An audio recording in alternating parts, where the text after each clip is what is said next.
Sugriva's Atlas, Part 2, Understanding World Geography of 14,000 plus years ago, how the world existed, how India existed, geologically, we can say, geographically, that is at the time of Ramayana. Okay, and this is part 2.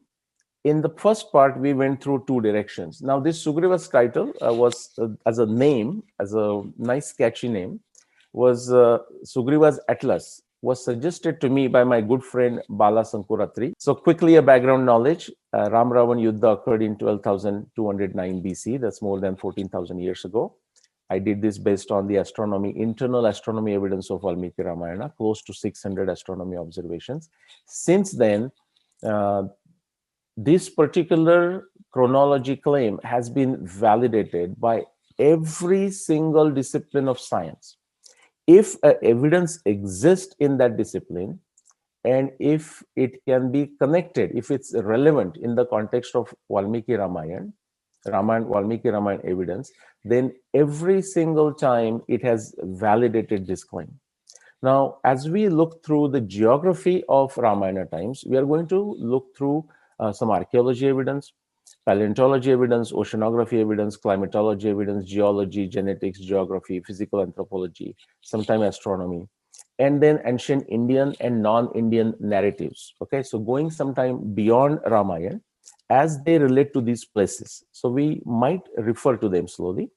Again, keep this in mind. We are looking at the geography as it existed with the ocean levels, with the mountains and the land and the climate 14,000 years ago. Okay, quickly, again on this timing. Out of those 600 astronomy references that I mentioned, even if we take 6 key references, it right away takes us to 13 millennium BC and nowhere else. Okay, so here, the month of Chitra, which now occurs in the second part of Vasanta Rutu, occurred during the Sharad season at the time of Ramayana. And you can see the descriptions in Valmiki Ramayana, which corroborate this claim. For example, iti bruvanta mudita pratyanandan rupanrupam rushtimantam mahamegam nardanta iva barhina. Now, because Mahabharata or Ramayana, they are Arsha Kavya, they are poetry. So the description always comes in the form of poetic embellishments as a upaman or as a nimitta. That is given. That's a common sense. So therefore, we need a good theory, not perfect theory, a simple statement of a theory that everyone can understand. And my theory statement is all astronomy descriptions of Valmiki Ramayana are actual, factual, visual descriptions of the sky of Ramayana times. So when I say of the sky, it's also on the ground, okay? Because sun's position decides the seasons with respect to the earth. So Chitra is the season of a Sharad. If you go to Ramayana times and look at the description what Lakshmana is saying of the Hemanta Rutu and sun setting on the position of the sun setting during Hemanta Rutu. He's saying Nivrutta Akasha Shayana Pushyanita Himaruna. The sun is setting during this Hemanta Rutu on Pushya Nakshatra. Okay, so you can see that point of winter solstice near Pushya Nakshatra. In our times, if you go around, actually that winter solstice point, it coincides with Mula Nakshatra here. Okay, it coincides with Mula Nakshatra. So you can simply count the nakshatra, and as a rule of thumb, for every nakshatra shift, you can take 1,000 years. You will find from Pushya to Mula, you're going to count approximately somewhere between 13, 14, 15, something like that. Okay, that's how precise, how accurate, and how useful astronomy is. We also have reference of Bharat, just like in a Chaturmas, which begins with the rainy season in Indian context. People take vrata, different kind of vrata. In Maharashtra, it is this Warkari, you know, they will start towards Pandharpur from Ashad to Kartik. In this case, Bharat, there is a reference to Bharat taking a vrata beginning with a Ashad. But that Ashad is not referred to the lunar month of Ashad, but it is the Ashad nakshatra. That's why you're seeing at the summer solstice, the nakshatra is Ashad. Now, I don't know if this is true across India, but in Maharashtra, people would not have a problem understanding this. For example, when the early rain comes, like around May and June, it is called in Marathi. It is called Mrugacha Paus. Or those of you who know a famous Adi Valmiki, current Valmiki, we say contemporary Valmiki Gadima. His one poem, he says, Maulicha Dugdapari Ale Mrugache Tushar. So he's referring to the rain of a Mruga. It is not because it's the month of Margashirsha. He's referring to the sun's position is in the Mruga. In that sense, that Ashad, that is Bharat is referring to, and it is also matching with that 13 millennium BC. Three more quick references. The description of the pole stars in the southern hemisphere at the time of Ramayana, it is the what do you call Canopus or Agastya is the pole star, and that is a work of my co-researcher Mrs. Rupa Bhattiji. And I have shown, so I did not actually, I missed that reference, but I had seen, I have expressed the first reference, which is the pole star in the northern hemisphere. That was Brahma Rashi or Abhijit or Vega. And the reference comes in Ramayana, which says Brahma Rashi, Vishuddhasya, Shuddhasya, Paramashya, Archishmanta, Prakashante, Dhruvam Sarve Pradakshinam. Brahma Rashi, Abhijit, Vega is the pole star. And of course, all the stars are rotating around it. And one last reference. The Ashwin Mas, which now we do the Navaratri, but that comes like September, August, September, October time frame, which is what? Sharad season. But that time it was exactly opposite. It was coming during the Vasanta Rutu. And Angad is describing that when they are searching for Sita. He says, now this, I see all the signs of Vasanta Rutu. I see Ashwin month as a reference point. And even that seems to be passing away. Vayam Ashvayuje Masi Kala Sankhya Vyavastita. Prastita sopi chatita kimatat karyamuttaram. Now this Ashwin is also passing away. Spring is passing away. We started in Sharad Rutu and we have still not found Sita. What are we going to do now? Okay, so that takes us to this 14,000 years ago. I just said that for a reference purpose. Okay, quickly the geography. We have already looked at the evidence going from India all the way to in the east direction, all the way to South America to Andes. In the first part, we also did the same thing going in the south direction all the way to Antarctica. In this session, and we are going to go in the west direction, and you'll find Sugriva knew, or Sugriva describes the world geography going from India all the way to the Alps, all the way to Switzerland. Okay, all right, and then in the north direction, he's describing all the way to the Arctic Sea. Okay, the different names of course are used. So this is not some creation, but as it happened, that's how from India to Andes, AAAA, to Antarctica, to Alps, and to Arctic. So today we are going to look at in the west direction and the north direction. So let's go in the west direction. Sugriva appointed Sushena, as the leader for the west direction. And now Sugriva is giving the instructions. Anytime Sugriva is beginning the description for the specific Vanara party going in any of the four directions, it starts with in a central India. And we discussed why that is so. He's giving a reference point, okay? And remember, someone has to search for Sita within the India itself, right? So let's not forget that. There is no point just going outside. So somebody has to cover even the parts of India. And so he starts now going in the west direction. He's starting with a Saurashtra. We have a Saurashtra right now, okay, part of state of Gujarat. How old is this place? Okay, Saurashtra. Then Balikan, Chandra Chitran. So he's talking of those areas going in the west direction. I'm going to show you a map in a minute. Okay, and then he's describing the local vegetation. Okay, it's a beautiful area. What kind of fruits are available? What kind of flowers are available? What kind, that's so on and so forth. Okay, Then, so I will not read all the Sanskrit verses. Sometime I will read certain words. He is talking about the rivers and whatnot. So he started somewhere on the western part of India, Saurashtra, and he's now going to go towards the west as he describes it. Notice he's talking Tatra Sthali Maru Praya Ati Ucha Shikhara Shila. He says, as you go there, you're going to come across the desert land, which is right now Rajasthan and parts of Pakistan, right? Of course, they are going to also encounter the deserts as they go in the west direction. And you're going, he says, also going to go through the mountains. All right. Now, the next one is interesting. So just so that you get a feel what area he's talking. Okay. So I have a map here, starting with the central India all the way to Alps. Now look at the all the what you call the red, gray, like earth color area. Those are mountains. Okay, so those are all mountains area. And so what you're going to see in comparison to other direction, like south was a water, east was also a lot of water, some land, volcanoes and lakes and islands, but also water. In this direction, yes, there is a water, but mostly the mountains, especially the way they are going. Okay, and look at this. This is all mountain ranges. So you're going to hear a lot of mountains here.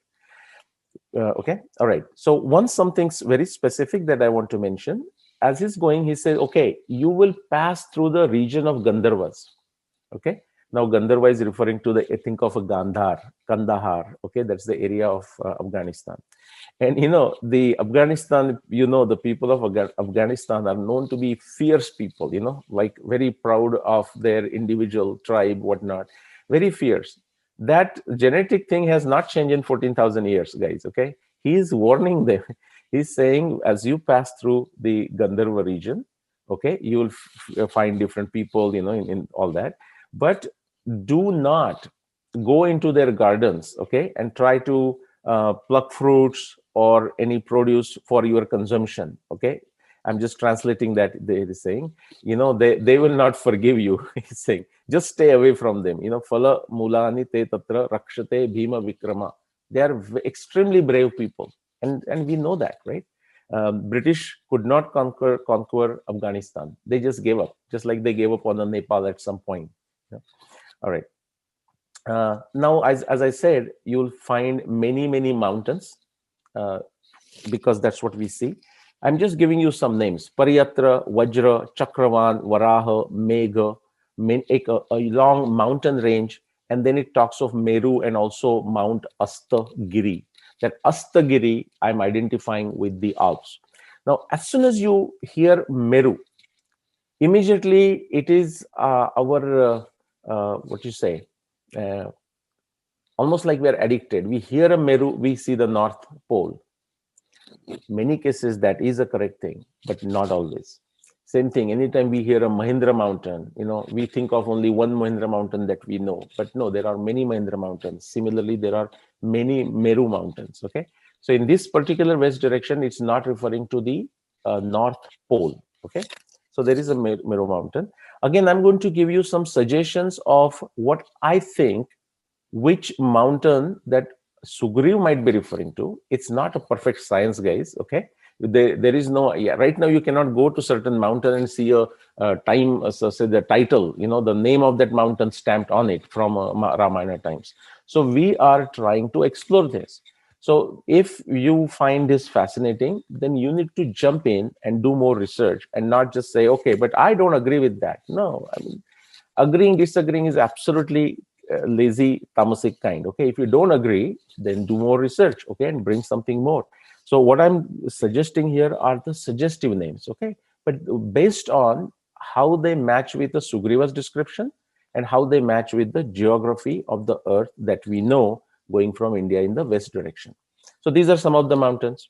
Okay, and then I'm quickly taking you. So notice the verses from 23rd. So the Kishkinda Kand, 42 Sarga, 23rd Shloka, and I'm taking you to 41 for a minute. Quickly want to show you. So starting with India, it's taking you all the way to the Alps. Okay, so Vishwa Devo, so it's just saying, okay, you keep on going. Cha Vasavo Maruta Cha Diva Okasa. My name comes there. No, just kidding, guys. There, okay. That Oak last name just for fun. Agatya Paschimam Sandhyam Merum Uttama Parvatam. Now he says all the way you will come to the end point, okay, the where sun sets, so to say, that Paschim direction. And that Parvat is called Meru Parvat somewhere. Now that's not the end, okay, that's not the Alps, okay. Then he says that's where after that time, so it's for sun, it takes another certain amount of time to disappear, okay, to go further, so adrushya sarva bhutanam astam gacchati parvatam. After that it takes some time and then sun sets. Okay, what is that area? Yojananam sahasrani dashatani divakara. How much is that distance? Remember, anytime you hear a distance, sometimes it's a very precise distance, other times it is not a precise distance. It's like saying, how far is that place? How far, what is the distance between Mumbai and Delhi? And we say, 1,000 miles. And in this case, actually, it may come out exactly to be 1,000 miles or 1,000 kilometers. You say, what's the distance between Mumbai and Kolkata? And you say, thousands, hundreds of miles. Sometimes, many times, the words are used in that sense. They are not to be in a very simplistic, juvenile fashion to be taken literally. You may take literally and see if it makes sense, but if it doesn't, then you don't just stick to that Yojananam Sahasrani. So Yojana means this. Guys, Yojana has many definitions, and Sahasrani could be used in a figurative sense, like many, thousands, hundreds, and so on. So don't always try to connect the distance, but if you want to, hey, be my guest. Actually, it's a great thing to do that, but then you have to do that research, okay? And so it's saying at the end of it that Astam Gacchati Parvatam. That's how you get the name again, Astagiri. And that you will see as we go through description, it comes to that Alps. Now, what he's saying also, Etavat Vanare Shakyam Gantum Vanara Pungava Abhaskaram Amaryadam Najanim Tatah Param. We saw this as a repetitive theme. Sugriva is telling what he knows with a full confidence. But when he doesn't know something, he's not pretending to know. He says, guys, after that Astagiri, I don't know what is there afterwards. Now he's thinking maybe it's all darkness, okay? Now, Sugriva's knowledge was not that bad. But he's saying, don't ask me, I don't know what is after that. So as I said in the first part, it appears that for whatever reason, and there is a good reason, geological, climatological reason, but Sugriva doesn't appear to know much about that Atlantic portion, okay, the northern and southern hemisphere. But let's move on, okay. So that's that Astamgiri, I'm saying, that referring to the Andes. Remember, going in the east direction, so Sugriva describes going through the Saptadweep area, like Thailand and Indonesia, and then through the Kshirosagar, which is Pacific Ocean. And now then he talks about the South America. And there he talks about a certain structure engraved into the rocks, if you remember from the first part. Trishira Kanchanas Talastasya Mahatmana Sthapita Parvatasagre Virajati Savedika. And I showed you the evidence from Peru about that. Now, a similar description Sugriva makes going in the west direction. And he gives a very specific position. I'm going to show you. Now, so those people who are here, possibly listening or eventually listening on the YouTube, and those are in the European area, especially around Italy and Alps area, Switzerland and Germany, whatnot, and France. This is something they can actually go on a trek and to see if they can find out. Sugriva is describing Antara Meru Mastamcha Talo Dasha Shira Mahan. So this is before Alps, like, in the eastward direction, but could be part of the Alps. Jata Rupa Maya Sriman Bhrajate Chitra Vedika. So just like there was a trident there, Trishira Kanchanas Ketu, here Sugriva is describing a tala structure of 10 heads. Okay, so far no one has found it, guys. I'll show you now quickly where these mountains are described. So Sugriva starts with a Marubhumi. Sugriva, very beautiful. Ramayana is referring to the what we call today the Arabian Sea as a Sindhu Sagar. Okay, I don't have a verse to show right now, but I will encourage you to read Kishkinda Kand to find that word. Very interesting. Now, you would have imagined this Saraswati, big Saraswati flowing there. It could have called Saraswati Sagar also. Like the Ganga Sagar, the Bay of Bengal is called Ganga Sagar also. And of course, we call Hindu Mahasagar below that, Hindi Mahasagar. But what is interesting is, if you actually look at the hydrology evidence, morphodynamics evidence, geology, geophysics, geochemistry, okay, whole river evidence of India, you find that even 14,000 years ago, the Saraswati has actually become much smaller than what it was before. And very interesting, in the 13,000 BC, Satluj also split from Saraswati, and now it was meeting Sindhu. So at the time of Ramayana, which is say about 1,000 years after Satluj split from Saraswati and started meeting Sindhu, the Sindhu is the one of the biggest river, if not the big. And if you come to the last Nadi Sukta, last portion of Rigveda, 10.75, the 10th Mandala 75 Sukta, you'll find that Sindhu is described as if it is the biggest river, not Saraswati. Very interesting. Guys, we are going 14,000 years ago, and the physical, geographical, geological reality is captured in how that ocean is named by Sugriva. He's calling it Sindhu Sagar, not Saraswati Sagar. Now remember, Ganga, Sindhu, Saraswati, many times these all three names are used in a generic sense of a river. That is true. But even then, you can also see sometimes uses a very specific ones. Okay, let's go to the mountains. Then he says, after that Sindhu Sagara, after Saurashtra, you are going to come to Hemagiri. Think of this as a mountain range in the Baluchistan area. Pariyatra, based on the descriptions, we can now they have given the name Suleiman Mountains and whatnot, okay, going towards the Afghanistan region. Then I am giving certain names. Vajra Mountain, okay, that's looks like into the Iran area, somewhere there. Chakravan, look at the Caspian Sea, okay, and not everything that is shown is proper for 14,000 years ago. I'll mention that in a minute. This is the area of a Caspian Sea, by the way, guys, okay, and it's not shown as a water, okay, it's shown as like a lake, and just let's not go into that, but it's shown as a land.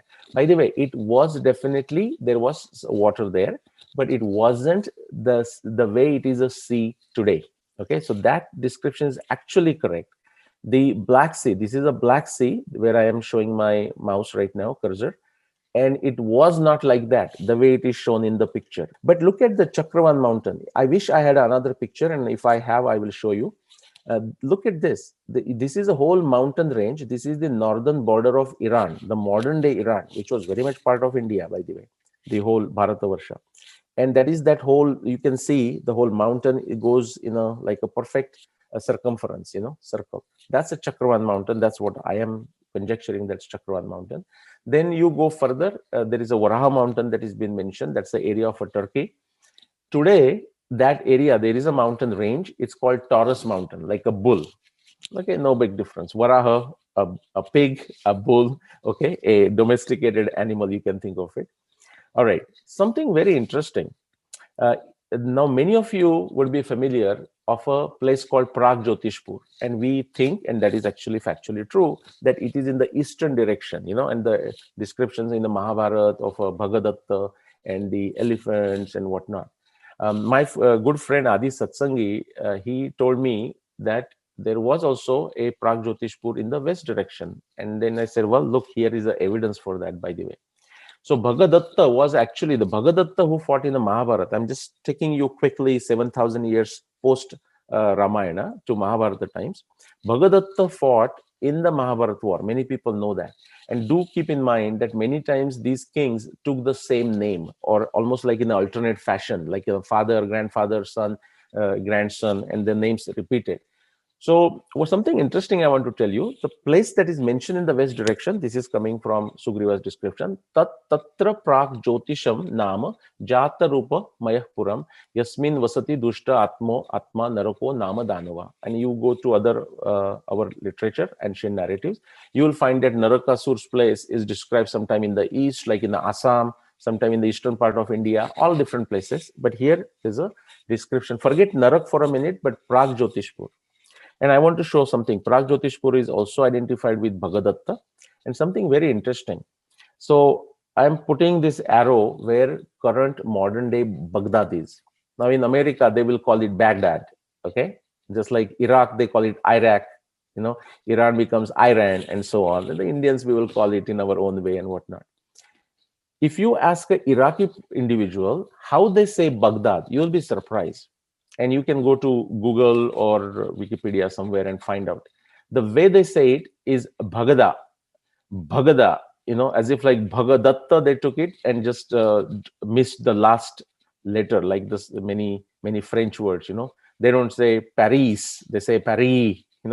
Baghdad. That's how they will say. They will pronounce Baghdad or Baghdad.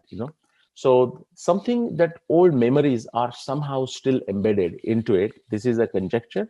This is something worthy for people to explore it more if they are interested. Then Sugriv describes a range of mountains. He calls it 60,000. And that is where we need to be careful, okay? So sometimes 60 becomes 60,000, just like a 60-year-old Dasharatha became 60,000-year-old, or Rama ruling for 30 years after coming back to Ayodhya became like a days Ahoratra Samvatsara fashion. It became 11,000 years. Okay, some things happen. Here it is, I think, described as like a 60,000 mountains or something. It's a very long range in that Romania border, Romania area, and whichever the countries in that area. I forgot the name now, but because I don't have a time to go, too much time to spend, I will explore. I will ask you to watch some of my other talks also, but explore that particular this mountain region. That's a Meghavanta mountain region is described. Okay, Meru Savarni. Now this is important. Now this Sugriva is saying there is a Rishi, a sage, Meru Savarni in that area. 14,000 years ago, there is a sage Meru Savarni in that area. And because of that sage, that particular area is referred as that Meru mountain. This is a different type of Meru. And this is where Sugriv describes the location of that not trident this time, a structure similar to that trident we saw on the coast of Peru, but this one has 10 heads, okay? And also it has the Bhrajate Chitra Vedika. It looks like a Veda Bhumi and so on and so forth, something exploration. And then of course, quickly we come to Astagiri, that is the end. And so I'm just showing you that is the area of the Alps. Quickly have a look at the picture. If we go back to this 14,000 years ago, 20,000 to 14,000, 12,000 BC, which is 40,000 years ago, notice what do you see? The glaciers, that particular area, will not go into why there are glaciers there. That can be a separate topic by itself. But the glaciers are essentially covering a significant portion of Europe. Just keep that in mind. It's relevant for our other direction. Now, that is Astagiri. Just to bring you back to the east direction, the earth is round, remember? The Andes are referred to as Udaya Parvata, Sriman Udaya Parvata, if you remember, in Ramayana times. And Alps is described as Astagiri. All right, let's go to north direction. In the north direction, Shatabali is the leader. That is who Sugriva has appointed as a leader for the northern direction. This is what we are looking at, starting with central India somewhere and going all the way to the Arctic Sea. I'm going to also quickly point out the latitude 40. It's very critical for Indian astronomy. So now we are going into this direction. That this is the last direction out of the 4 directions, where Sugriva is sending one party and giving them instructions. Let's begin with India. Okay, somewhere near Lucknow, okay, I mean, just for the sake of it there, so that I can expand the area. Notice the location of the Kailash mountain. Now, if you remember Mahabharata times, after the Mahabharata war was over, Arjun had gone to this area and collected taxes. How could Arjun collect taxes? You'll see that in a minute. Okay, and these names are very ancient, by the way, even before Mahabharata, and you're going to see that. Notice the places called Tajikistan. Notice the places called Kyrgyzstan. Notice 2 cities here, Almaty here, and also Bishkek. Okay, very important. They're approximately on that 40 latitude. Okay, that's important point. I'm not going to belabor, but something I want to get it into a public domain, some talk, so that I can refer to this talk. Bishkek, Almaty, they are at approximately 40 latitude. Okay, let's go and see what Sugriv has to say. Starting with India again, he's talking of many mountain ranges. There is no dearth of mountain ranges once we start going towards Himalaya. We don't know exactly which one he's calling by certain specific name. One he calls Himashaila, another one he calls Sudarshan, another he calls Devasakha. And those people who are in the Uttarakhand area and western UP area, people from Nepal, people from Tibet, which was also very much part of India. Okay, China took it, um, our old prime minister gave it. Okay, whatever it is. The point is, there are these many peaks that are referred to. We don't know exactly which one is which, so I'm just showing arrows somewhere in that area. They are going through the passes now quickly. They're referring to the people of that area. Tatra Mlenchan, so outskirts of Bharatavarsha, the people were referred as a Mlencha. Okay, it's not always a very specific community. Usually, what happens, you go away from the cultural centers, and some of the cultural what you call this samskruti, that sanskar that happen on us, they dilute, they become diluted. That happens to us, like those of us who are in America. We don't follow exactly some of the hygienic practices or whatnot the way they would be followed in India and so on and so forth. Okay, so now he's talking of a Cambodge, Yavanan. Yavan immediately doesn't mean a specific community. Like, in a very juvenile fashion, people just try to relate. Yavan means Greek, Yavan means Arab, something like this. Now, Yavan were also considered people of the outskirts area. Okay. And now there are specific communities like the Dard community. Dardan, you can still see them in that area. Okay. The northern Pakistan and so on and so forth. Anyways, those areas that where I'm putting a star and just below that, those area were known as Uttara Madra, Uttara Kuru for a very long time. I'm talking again, taking you to 14,000 years ago, and you can see those names. Do you see it? For example, Prasthalan Bharatan Chaiva, Kurum Cha, this is Kuru by the way, Cha Saha Madrakai, Madradesh, Kurudesh. Now, of course, we know the Hastinapur Kuru. We'll come to that because that area is called Uttara Kuru. And if you go back to the Greek records, like 2,000 years ago, okay, like Ptolemy, for example, or other Greek writers, they know this area, they call it Uttara Kuru. Okay, they know this area as Uttara Kuru. Now, Uttara Kuru now is the western part of China. China also took Uttara Kuru. Okay, that's Xinjiang province. And Uttara Madra area would be the area east of Caspian Sea, that Tajikistan, Kyrgyzstan, and parts of Afghanistan, and so on. Okay. All right. And he says this area is very rich with precious stones, and that is true even to this day. Okay. Because, like, the whole Indian plate, the tectonic plate I'm talking, came and slammed into the main Asia, right? And through that pressures and all that, a lot of stuff from the bottom comes up and so on, and a lot of precious stones. Okay, Nila, Vaidurya, Patrardhyam, that's what it is referring to. Okay, now it's referring to Kailash mountain. Okay, I'll not read all that. Atikramyacha Akasham Sarvata Shatayojanam. Again, remember, Shatayojanam, Sahasrayojanam. Okay, these can be figurative sometimes. Aparvata Nadi Vruksham, Sarva Sattva Vivarjitam. Not many rivers. Okay, no trees, but there are mountains there. Okay, the mountains without trees, without rivers. You can see those dry land there. Okay, that is the place, and it gives a specific name. Okay, Kailasam Panduram Prapya, a very white Kailash mountain. That's what you're going to see. He's giving some milestones as they go to the north direction. He's describing the area. I'll not read everything. Now he's referring to Manas Sarovar there, if you notice. Avruksham Kama Shailam Cha Manasam Vihaga Alayam, a beautiful lake, Manasa lake. Avruksham, not many trees. Okay, not many trees there. Now, then he's describing some other areas of mountains and so on. And I'm taking you in that northern direction. Okay, going further, something interesting I want to show you. Guys, there is so much to read. My objective is to give you enough that you get excited to pick up a copy of Valmiki Ramayana. Okay, what is that? Gita Press Gorakhpur with the English translation, Hindi translation, online, IIT Kanpur, IIT Kharagpur, Valmiki Ramayan.net. And you take to this abhyas, you take to this swadhyay, take to this tapasya. So the idea here is to just give you some highlights, how fascinating, how real, how factual these descriptions are. One specific thing I want to mention, because there are so many things to mention, which fascinated me. Okay, maybe that's the reason I'm including it.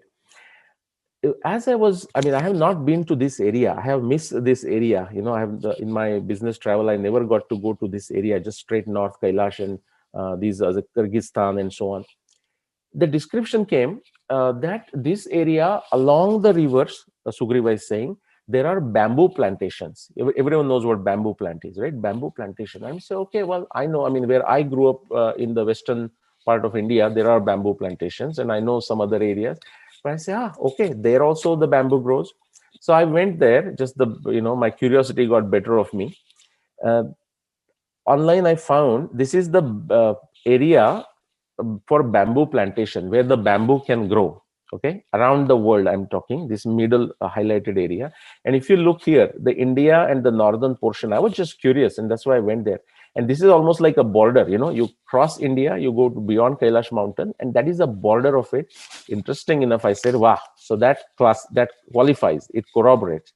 And here it is referring a specific type of bamboo, for example, the different name. He says, Tam tu desham atikramya shailoda nama nimnaga. Very interesting again. Ubhayo tirayo tasya. On the both sides of the bank, both banks of the rivers. Kichaka nama venava. A bamboo known as a kichaka is grown. You can see the plantations of those. I mean, natural growth, whatever.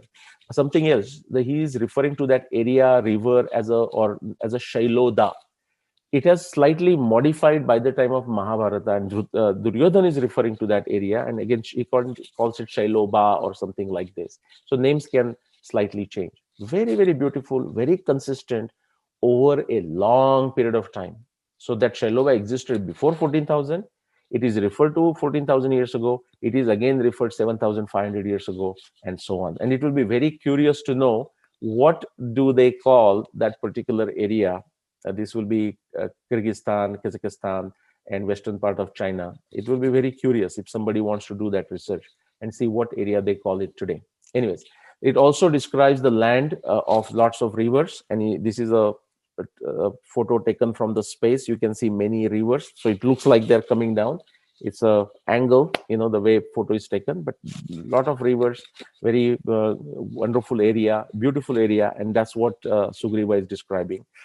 Full of precious stones, okay, many other things, deer skins and whatnot. You can see those descriptions. Now I'm going to take you to the Arctic Sea. Then he says, okay, as you keep on going, eventually he's just describing the area, guys, okay, just like he describes Antarctica, but he then warns them not to go to Antarctica. He calls it Yamapuri, Rajdhani, the capital of a Yama. He says, yeah, hey, it's very, very tough to go there and very difficult to come back. Don't go there. We will do I'll find some other way to cover this area. There are some fascinating evidence, guys, fascinating, going back to 100,000 years, talking about the northern area, also Antarctica, but that's a totally different subject. But there is a relevance to this. Here in the Arctic Sea, saying, Tam atikramya shailendram uttara payasam nidhi. Okay, the payasa, the liquid, so now you will reach, I mean, if you go there, at the end you find the Uttara Samudra. That's what he's saying. Tatra Soma Girirnama Madhye Hema Mayoman. That last verse can be 1 hour talk, guys. Okay, so I'm not going to go there today. And he's saying there is that Soma mountain, and it's a Hema Mayo, it's a shining. Okay, I'll give you some glimpse of it. So he's referring to this area, the Arctic Sea here, okay, going all the way through Siberia, straight up there. Something very interesting. Just like he described the Antarctica as like a tamaso, filled with darkness and not very hospitable place. He's describing this area as a Satu Desho Visuryo. Visuryo in the sense of as if when the sun doesn't exist. That is one way of looking at it. Sun exists in a very specific kind, a special kind, or it is not as normal. I mean, something of a special appearance than it is here. And again, if you understand how the sun appears in the northern, near that North Pole area, you will know how true it is. Okay, in summer it never goes down; it's always there inside the Arctic Circle. Okay, that's one. But something else. He says as if that land is doesn't have a sun, but he says api tasya bhasa prakashate. But nevertheless, the land is shining. Okay, Surya Lakshma Abhividneya Tapata Iva Vivastata. Now, what is he referring to? Again, I'm just pulling one verse, but more than likely he's also referring to the northern lights, aurora borealis. I don't know how many of you had a luck to find this. I had the fortune of living in extreme northern latitudes, and to visit places in extreme northern latitudes during all times of the year. And if you, especially in the winter, I mean, they can be seen every time, but in summer, it's sunlight is there, too much sunlight. In winter, you will see these are called aurora borealis, just like in the south, you see aurora australis, the southern direction. These are northern lights, so beautiful, different colors as you go further north. And actually, it can be felt, especially without light pollution, that the place is very bright. Okay, so more than likely, that's what Sugriv is referring to. Again, you will see the similar descriptions in Mahabharata also, where Arjun goes around the world and Arjuna is describing similar region. And what he's saying, na kathanchan gantavyam kurunam uttarenava. Now, this is very important, guys. We are going back 14,000 years ago. He's saying, I'm telling you, I'm giving you the descriptions in the northern region, all the way to the Arctic Sea, but I am not actually asking you to go as far as the northern sea. In fact, he says, na kathamchan gantavyam kurunam uttarenava. Do not go beyond Uttara Kuru. Okay, so that's why I just showed you that 40 latitude, just as approximately. It has a different astronomy significance that I will not describe. But 14,000 years ago, there is a reason he's saying, and what is he saying? Anesham api bhutanam na anukramati vaigati. Okay, most of the creatures will simply not survive there. Now, if you go 14,000 years ago, the time of Ramayana, what do you see? That whole area, right now, the whole area of Russia, Siberia, and of course, if you notice here, the whole of United Kingdom. Okay, guys, look, the whole of United Kingdom, and this is again a certain snapshot. If you look at some other research, it might even come further south. But the point being, that is all covered in a very thick sheet of ice, glaciers. Same thing, ditto for North America. Actually, in this map, you can actually see it. Okay, so I mean, all this area here, most of Canada, I mean, all this Great Lakes area, everything that's covered with glaciers. We're not going to the reasons for those. So he's saying, I'm telling you up to North Sea, Uttara Samudra. I'm not asking you to go there. Do not go beyond Uttara Kuru region. So search in that area. So that star that I have put it there, actually he's asking them to just go only there. Now, somebody very simplistically will look at that picture and say, okay, but I see the area here where there is no snow, I mean, no glacier. Why he's not asking them to go there? Well, you have to go look at that map there, guys. 14,000 BC map, okay? And I'm going to map that particular point again. Think of approximately that 40 latitude or that Uttara Kuru geographical boundary. If you look at the legend here, above that light pink is a subarctic. Okay, it's a very subarctic, very treacherous type of situation. 14,000 years ago, it's saying 14,000 BC. That's 16,000 years ago. 16,000 years ago, plus minus 2,000. That is the timing of Ramayana. How did Sugriva know this? I think somebody asked the question last time. Quickly, I'll give it to you. So somebody who asked that question, great question. Ram asked the exact same question to Sugriva. He says, how did you figure this out? I mean, how do you know all this area? And Sugriva says, Evam maya tada rajan pratyaksham upalakshitam. I have personally been there, okay, and seen it. Prithvi mandalam, it knows that it's a mandala, it's a round, okay. Prithvi, Sugriva knows that, okay. It took a long time for many other parts of the world to figure it out that Earth is round. Okay, including Greeks, of course. Prithvi mandalam sarvam guham asmi agata tata. And then he says why he went, okay, what different areas he went, because, he tells the story between him and his brother, Wali or Bali, right? And he says, therefore, he went in all different directions.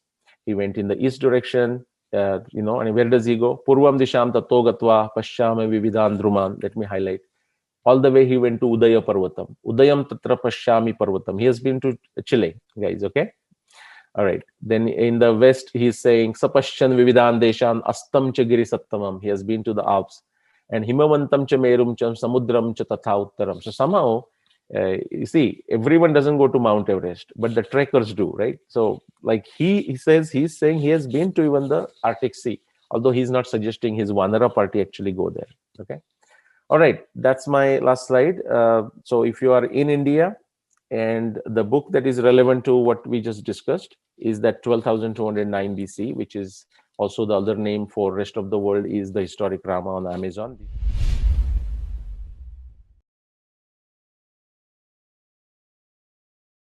So as you have told that as you have already taken the Ramayana dating approx 1200 BC, I want to ask that on what basis we are considering today's geographical map while knowing of the fact that the demographic of the earth changes due to tectonic movement. I want to just ask that the tectonic movements take places every time, Yes. and it's already 1200 BC. You have taken time off. Okay, let me correct you on two things. First, one thing, it's not 1200 BC, it's 12,000 BC. Yeah, 12,000 BC, yes, sir. Yeah, let's not miss Yeah. the zeros, guys. Okay. It's a major time. Yeah, the Western Indologists and their lackeys in India have missed a lot of zeros of our history. Okay, so even no, you just made it as an error, but even by mistake, let's not make that mistake. Okay. Yeah, so 12,000. So your question was, has anything changed due to tectonic movements? I will no. The answer is no. Not much has changed. I mean, so what I am showing you were the different maps that I showed, going back to 14,000 years ago. They are based on the tectonic research. The tectonic research is taken into account. Okay, so yes, the things are changing because of tectonic shift, but they are taken into account. One very good book I would suggest, my good friend Raymond Diaz. Okay, he's based in Goa, Raymond Diaz, and his book is The Teardrop Theory, TTT. If you go to Amazon, you will find it. Okay, and he's rewriting that book after my interaction with him, because the geological portion is correct, but then when after he got into some historical moments, then I just brought some challenges to his attention, and he he kindly accepted my findings, and so he's going to rewrite that book.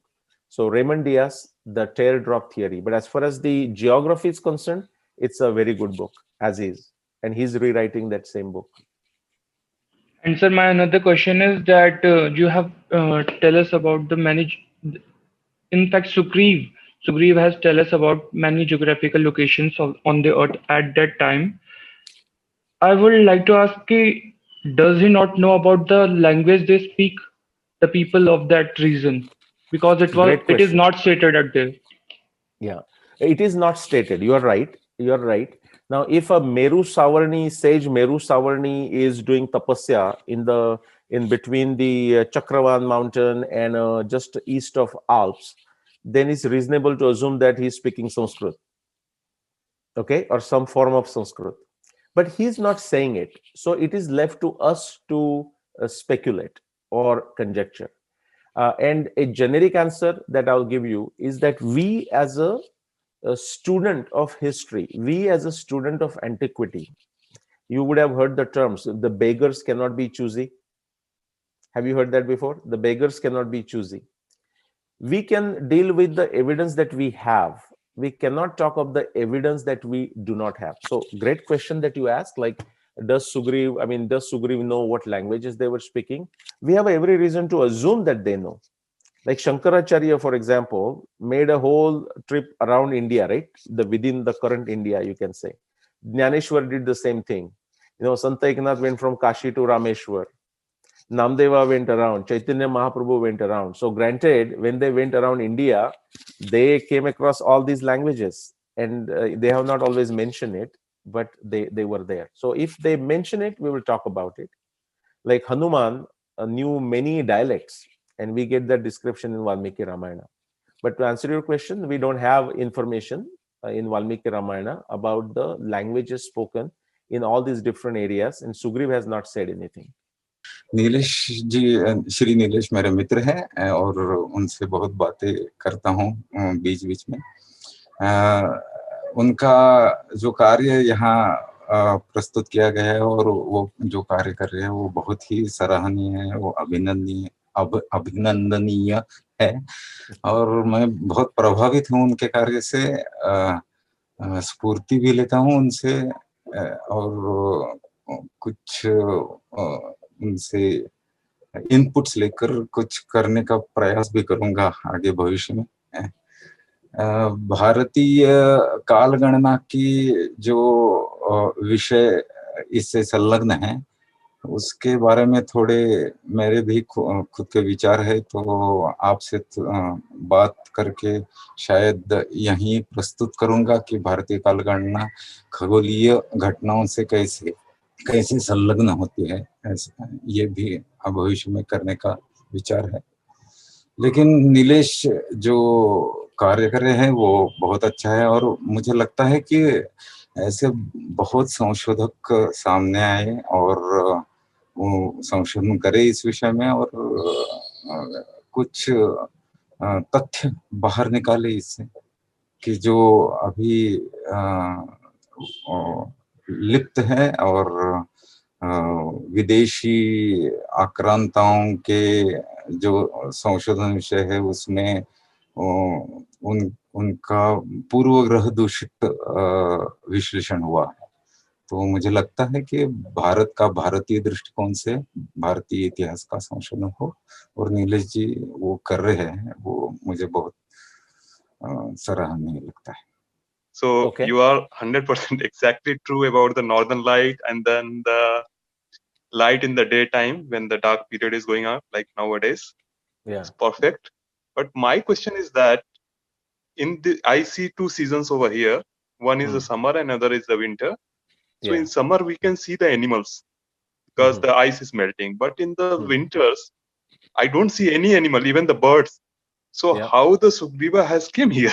Great question. We just don't know. For example, you look at Antarctica today. I mean, why would anyone with a sane mind will go to Antarctica, today's Antarctica? But you know that almost every, what you can say, the G20, let's call them, the top, financially top countries or whatever you can say, developed or developing countries, including India, they have an establishment on Antarctica, okay, for a different reason. So we don't know the answer, but Sugriv is telling us the important point, and so great point, great question. Important point is that whatever Sugriva is narrating, it is matching. And that's what matters. Now, if Sugriva did it with the help of a drone, I'm just deliberately using that because remember, Vanara also had a flying abilities, including Sugriva. It's very important to know, we don't know how they flew, okay? We can just use our limited brain and try to think of it like an aeroplane, a glider, or something like that. Not every Vanara could fly. This is very important. So these are not some simple stories.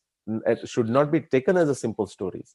In fact, Sir Karl Popper says the basis, the initial inspiration for scientific progress, scientific theories, scientific discoveries is mythology.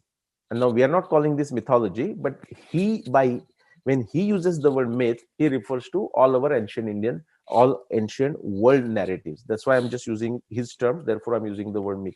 He says science starts with the myths and a criticism of a myth or a critiquing of a myth. So we have to explore that. But to answer the question, so yeah, they will go in the winter time, they will go in hibernation. That's fine. And to your point is, if the whole area is covered with the glaciers, why would Sugriv go there? I don't know the answer, but his descriptions are matching. So that's what the beauty is. See, in a science, we are talking of more likely versus less likely scenario. That what Sugriv is describing 14,000 years ago, does that match with the descriptions, the geological reality of 14,000 years ago? And on that count, we can say the corroboration is very impressive. For example, he says, do not go north of Uttarakuru, 40 latitude. And right now we would say, what's the problem? Why not go above 40 latitude? But based on our geological, climatological, oceanography knowledge, we know why somebody should not go easily above 40 latitude. So that is the answer. We don't know everything. Again, the beggars cannot be choosy. We are just trying to understand whatever little evidence we have. One question which was partly answered by you in this talk and in the last is by Anuj Gavade. He says, who were the Vanaras? Were they humans or monkeys or apes? Who exactly Okay. were they? Very good.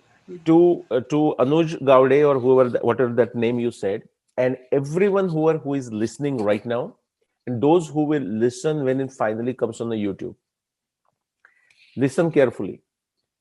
You have to go to YouTube and search the channel that says 21, the 21 as in number 21, and after that notes, NOTES, like a note taking, 21 notes. Someone is essentially sacrificing his life to make these, and life, money, manova kaya saima, time, resources, his intellect, everything. My good friend Yashodip Devdar, okay, based in Bangalore, he is creating that channel, and he is bringing the amazing insights from Ramayana. He's doing that in English, he's doing that in Hindi, 6 to 5 to 7 minutes episode. He has completed Balakanda, he has completed almost Ayodhya Kanda.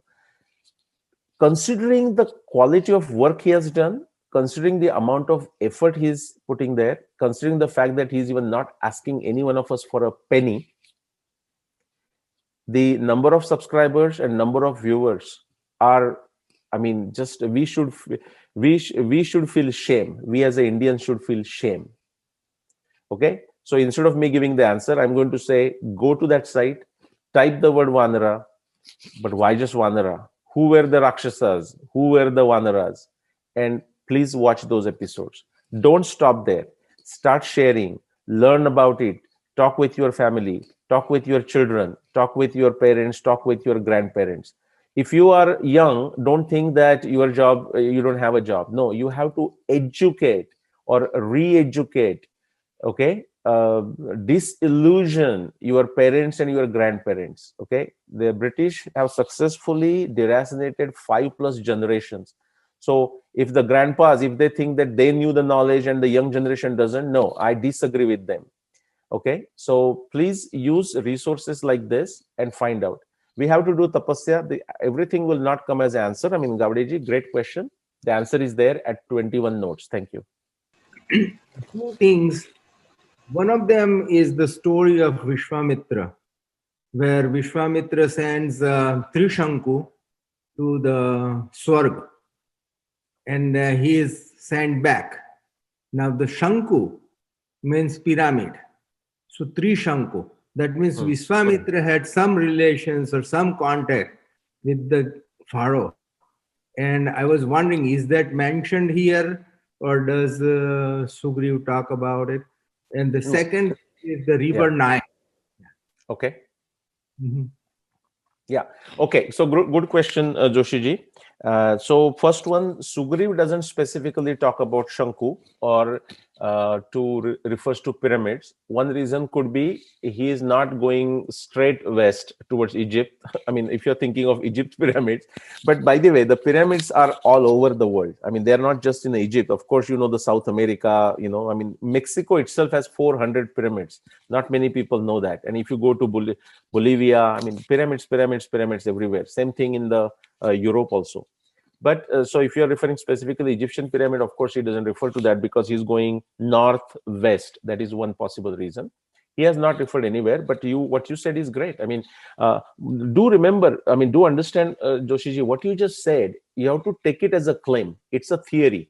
And additional research is required to make the connection. So Trishanku, Shanku, very wonderful conjecture that you have made. The Shanku as in more than likely referring to a pyramid structure. I'm completely with you. But more research is required to actually connect the dots. We shouldn't, I'm not saying you are doing it. We should not make a claim and think that therefore it is true. That is very important. And the second one was about the Nile River. No, he doesn't refer to Nile River, but just because you asked the question, I will mention that when the European teams, they were discovering, and you know what that discovering was, basically claiming everything. If they saw it, if a Christian fellow saw it, it became Christian land, you know, and they were claiming rights to it. When they were trying to search for the origin of Nile, just like we go for a Gangotri or Yamunotri, trying to find out where it started. That time the conditions were very treacherous in terms of travel. And there, if you see the records, if you read the books, and I'm not telling Joshi ji, I'm telling everyone who is listening, Joshi ji may already know this, there are books that tell us that the European individuals who search for the origin of Nile, Nila, by the way, Nila Nadi, origin of Nile, they actually took help of the maps that were maps and descriptions, some of the even Purana descriptions that were available in India.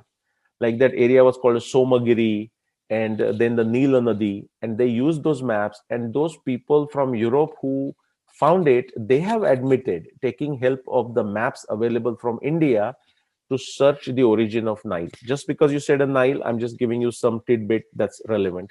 But Sugriva has not talked about it.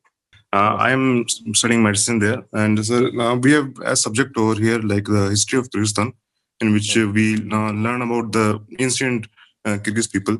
So when as we have learned in that the ancient Kyrgyz people were the followers of like fire worship. They were shamanism. They used to follow shamanism, and they were not at that time there was no Islam at this place. So that's a point that like you said about the militia place. So that they were not Hindus, but they were following fire, and they also have a festival, the Nowruz. They still celebrate that. Correct. So now, which is again the Zoroastrians, like what I mean, just for a lack of better name, we call Zoroastrians. They also fire worship. I mean, they are not also, they are talking the same thing. The Parsis also call their New Year Nowruz, if you know, Nowruz, and that's a new, and the rising, and that's all there. Very good. Thank you for bringing that up here. If you now, Sugriva doesn't talk much about the social aspect, just like somebody asked about the languages. I forgot whoever asked, but it doesn't talk about it. However, if you come to Mahabharata, again, still that is going significantly ancient times. We are talking more than 7,500 years ago. Mahabharata has indirect references to this fire worship.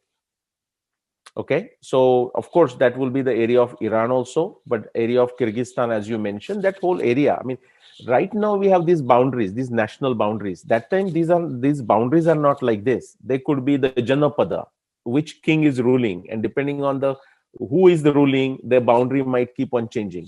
So yes, thank you for sharing that. Indirect reference comes to in the Shanti Parva of that particular practices. In fact, Narad Muni, remember we described Narad Muni who goes around the world. Okay, it's not a figurative. He literally went.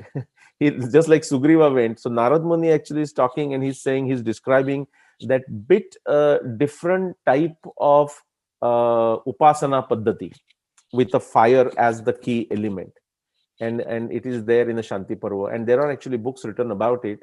By the way, so whether Zarathustra as an individual, whatever is his timing, and there is actually one claim for Zarathustra, and I would just mention it because it's not a validated claim, but what is very interesting is that per that claim, the timing of Zarathustra is also estimated as 6th millennium BCE. Something very interesting, the same time as the timing of Mahabharata. And if you search in the Google, you will find those references. नल और नील का क्या contribution था राम सेतु बनाने में, वो थोड़ा मैं जानना चाहता हूँ. ओके, आप थोड़ा जानना चाहते हैं, मैं आपको थोड़ा ही बताऊंगा. सो जो सेतु बनाया गया है ना, now that is also another subject, like where is that setu. Some of the researchers who also work with me in other areas, they are original researchers in their own right. One is Mrs. Rupa Bhati. Another one is a very young researcher, 23-year-old, Jeevan Rao. And there are a few others who are not into limelight for a reason again. and they're working on the location of Lanka. So even where is Ravana's Lanka? Is Sri Lanka Lanka? That's another issue. I'm going to do a separate Sangam talk on that. But the setu that was built, the bridge that was built to connect from the Indian landmass to Lanka, consistently it is called a Nala Setu. Sometime out of great devotion to Rama, we call it Rama Setu. That is okay. But I think to be precise and accurate with the historical details, and why change the words when Valmiki is saying in a certain way and when Vyasadeva is saying same thing in a Ramayana, it is called Nala Setu. So yes, so Nala was the architect, Nala was that civil engineer par excellence. And just a short answer, Akhileshji, everything is given in the as much detail as Valmiki Ramayana goes to. If there is nothing in Valmiki, not in Valmiki Ramayana, I cannot pull a magic something out of my magical hat. Okay. But I would encourage you to read those relevant portions of the Yuddha Kanda, the early portions of Yuddha Kanda from Valmiki Ramayana with the Gita Press translations. It will tell you all the details. The Nala was an engineer par excellence when he came into the picture. Why he did not initially tell Rama about his skill? Why did he tell afterwards? How he built the bridge? Who helped? How many days it took? Every single detail is there in Valmiki Ramayana. Thank you. Then we have one more question this comes from Miss Lata Pal. She asks, is the older pharaoh period and pyramids older than the Ramayana? So are they older than the Ramayana? Well, I'll tell you when Ramayana happened. Ramayana happened 1213 millennium BC, 12,209 BC as the year of Ram Ravan Yuddha. Can this person, he or she, I think it was she, I forgot the name, tell me when the Pharaoh's pyramids were built? There are different dates proposed for Pharaoh's pyramids. If we can have a decisive dating for the pyramids, as much as we have a decisive dating for Ramayana, the question would be very easy to answer. Actually, I'm not required to answer that question if we know the exact timing of Pharaoh's pyramids. That is the answer. Are these Hanumanji all or those Jains? Because I'm from Andhra Pradesh, from southern part, eastern part, and near to our village, there were two huge rocks around 50 feet height, 50 meters height. One black rock, and nearby village, which is around 2 kilometers from that, there is one white stone. Almost, it is disintegrating. Okay. And two stones. People nearby say one story that Hanuman was carrying to one black ghee pot or some 2 pots he was carrying, and they fell down. Yeah. They were in those 2 villages, and from there, around 6 kilometers from there, we have Hanuman's footsteps, huge footsteps. There is one temple is there nearby. And could all these be Jains with all those possibilities? Yeah. So what is your question? Yeah, there's Jains, there's Vanaras, all these. Okay. And well, we are all Vanaras. Okay. The Vanaras were humans, and their gene is into us. You know, I mean, for example, Hanuman was a wonderful grammarian. Okay, knew multiple dialects, including Sanskrit, and he could even speak Awadhi. Okay, so when he speaks to read Valmiki Ramayana, when he speaks to Sita, initially he's going to speak to Sita in Sanskrit, but then he says Ravana was also a very good Sanskrit. You know, Ravana was a great tapasvi. So Hanuman thinks that Sita may think it's a Ravana in some guise. So he decides to, the word Awadhi is not used, but he decides to use the local dialect of Ayodhya. Hanuman was that expert. They were human beings, that's in our genes. Now, quickly to answer your question on the Jaina, and that will be a long answer. Short answer is, see, Buddhism, Jainism are relatively recent. Now, Jainism tends to claim deep antiquity. Well, if you claim antiquity in the sense of certain practices, like a Shramana practices, being a sannyasi, or that kind of thing, like a mendicant's life, then yes, I mean, those existed. Shramana tradition is a very, very old tradition. Even it doesn't have to do anything with the Jainism as such. So in that sense, the tradition existed. So look at both Buddhist tradition as well as Jainism tradition, like Vardhaman Mahavirji or Shakyamuni Buddha. They, in their development, whether it was or they connected, they claimed the connection with Ikshvaku Vansha, the Rama's Vansha. And why is that? Again, I mean, I'm giving you my theory, short theory, not related to this subject, but quickly, the question is very good. Because if you look at the Buddhism, but also Jainism, the focus is on a niti vichar, like a non-violence, in case of Jainism especially, not so much the Buddhism. Okay, Buddhism is, I'll not go into the philosophical aspect. And the Ramayana, the emphasis is on a niti. Yes, because it's a itihas, it has everything, but the emphasis is on the niti. Just like in the Mahabharata, the emphasis is on a karma pradhan. Mahabharata is a karma pradhan. Ramayana is a niti pradhan. So I think the thinkers of Buddhism, even post-Buddha, post-Mahavir, they possibly felt attracted towards this, and that's why they tried to claim a proximity with the Ikshvaku Vanshaj. And through that, these later stories might have developed. More than likely, they developed through that. Many times, there is a distortion of the original history through these borrowing. It has happened in the Buddhist story, like a Buddhist Jatakas, if you have heard about that. The story of Ramayana that you will hear in the Buddhist Jataka is, I don't know what caused it, but it's twisted in many ways. And a Western Indologist, I don't know, I mean, out of intelligence, out of a certain agenda or of foolishness, they will, if they want to know about Ramayana, they will go to this Buddhist Jataka. What nonsense. If you want to know anything historically, you must go to Valmiki Ramayana. And of course, for other aspects, like a bhakti aspect, you can go to Tulsi Ramayana and Kamba Ramayana and so on. But historical information, Valmiki Ramayana. Yeah, Nilesh, it was wonderful to listen to you. And unfortunately, I missed the first part, but I will look up on YouTube if it's there. But my question is a little bit unrelated to what was being discussed today. It is related more to the fact that so much of pioneering research has been done by you and several other people. How are we looking to get this into the education stream for our children? I mean, that's so important for them to kind of get acquainted with all of this. We are learning this when we are adults. We can transmit it to our children, but that's one way of doing it. But the children from the ground up, if they are taught all of these things, they generally are going to be better. Growing up, they have all these foundations laid out for them. How is there an effort for this? Okay. No, great question. Great question. Yes, there are lots of efforts, but Rashmi ji, I mean, I don't know how to say Monroe or Rashmi. I just see short name there, Rashmi ji. The point is, every one of us has to pitch in. Like here, my good friend Konrad is there. I will tell you that, I mean, if you ask my wife, she will confirm that. I work 24/7. I get up at 4 o'clock, I get up at 3 o'clock, I get up at 2 o'clock. Last few years, I'm living off of my own savings. Okay. And I'm doing 24/7. Usually on the weekends, I give up to 5 talks. On weekdays, I give up to 1 to 2 talks, not every day.